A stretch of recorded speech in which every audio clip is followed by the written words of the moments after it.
अस्सलाम वालेकुम। दोस्तों, दुनिया भर में कितने ही पिरामिड्स मौजूद हैं। अगर आप बात करें नॉर्थ अमेरिका की, इजिप्ट, सूडान, इंडिया, चाइना और दुनिया की बहुत सी कंट्रीज में पिरामिड्स मौजूद हैं। और इनमें सबसे famous the great pyramid of Giza.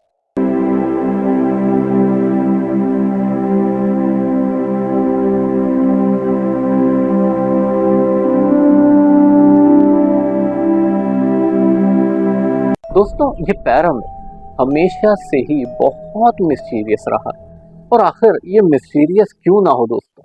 147 metre high, 6 million ton इसका वजन है। 4500 साल पहले इस पिरामिड को कैसे, किसने और क्यों बनाया, ये बात इसे हैरानकुन और मिस्टीरियस बनाती है। तो आइए जानते हैं अब कुछ इस पिरामिड के बारे में।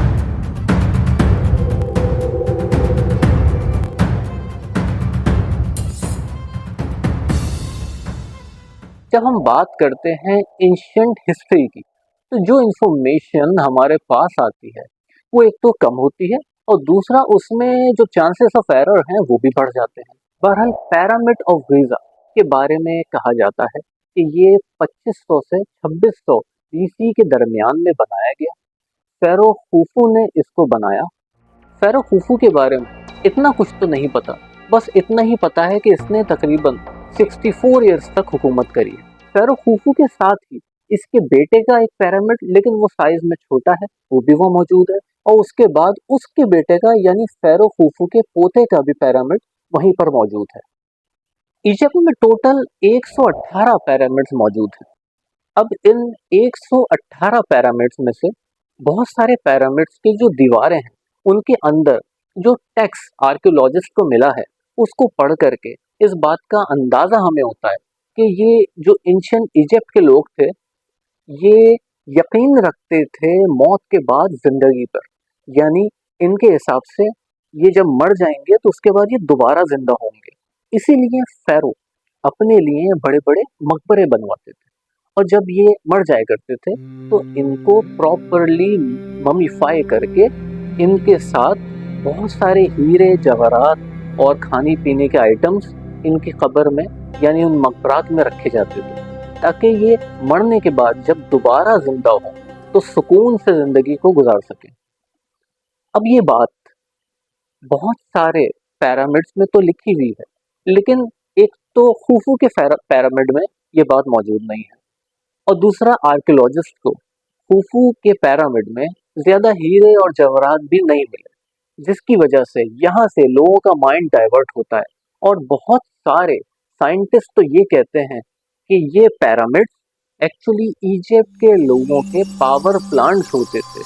वो इनसे बिजली पैदा करते थे, और बहुत से लोगों का ये मानना है कि शायद इजिप्ट के लोग इससे एस्ट्रोलॉजी करते थे।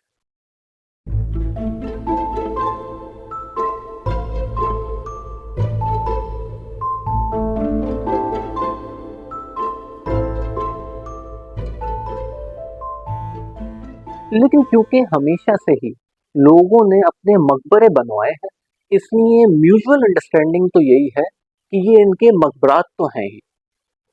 अब सबसे अहम बात कि ये मकबरे, ये पिरामिड कैसे बनाए गए, कैसे इतने वजनी पत्थर यानी 2.5 टन से लेकर के 80 टन तक का पत्थर कहीं से कैसे लाया गया, कैसे एक के ऊपर एक इन पर रखा गया।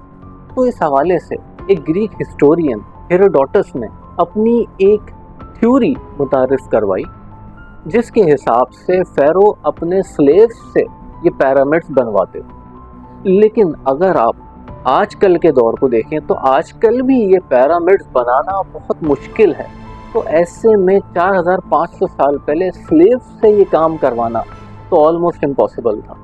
तो ये थ्योरी भी उनकी फ्लॉप हो जाती है।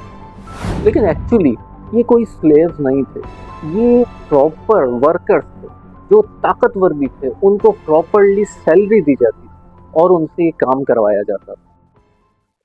20 से 30 हजार वर्कर्स ने मिल करके रोज 10-10 घंटे काम किया, और तब जाके 20 सालों में इस काम को ख़त्म किया और इन पिरामिड्स को मुकम्मल किया।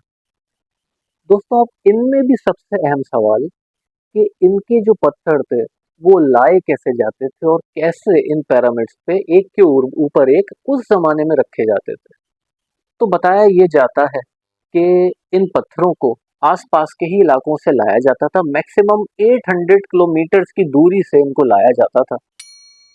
अब उस वक़्त कोई ट्रांसपोर्ट भी नहीं होती थी। जो कार्ट होती थी उसमें व्हील भी नहीं होते थे, क्योंकि उस वक़्त व्हील इजाद ही नहीं हुआ था। तो ऐसे में इतने भारी पत्थर कैसे लाया जाते थे? आज हम जैसे कि ये जानते हैं कि अगर मिट्टी में आप बहुत सारा पानी डालें और कोई भारी चीज़ उस पे रखकर उस चीज़ को खिसकाएँ, तो फ्रैक्शन बहुत कम हो जाने की वजह से वो चीज़ आसानी से खिसकने लगती है। तो शायद इसी तरह से इजिप्ट के लोग भी ऐसे ही करा करते थे। जैसे कि उस ज़माने की इजिप्ट की एक बहुत ही पुरानी पोर्ट्रेट, जिससे हमें इस बात का अंदाज़ा हो रहा है कि कैसे ये लोग सारे मिल करके इस बड़ी सी मूर्ति को खिसका रहे हैं और कैसे ये बंदा आगे पानी मुसलसल डाल रहा है। इससे साफ जाहिर है कि ये लोग इसी तरह से यकीनन इन पत्थरों को भी खींचते होंगे। अब इन पत्थरों को एक के ऊपर एक कैसे रखा जाता होगा? तो आर्कियोलॉजिस्ट को 2015 में एक 4500 साल पुराना वुडन रैंप मिला। इस वुडन रैंप को देख करके हम इस बात का अंदाजा लगा सकते हैं कि इन्होंने इस तरह का रैंप बनाया होगा और फिर इस रैंप पर इस तरह से ये डंडे गाड़ करके फिर उस पर इस तरह से रस्सियां लगा करके इन पत्थरों को ऊपर की तरफ ऐसे घसीटा होगा।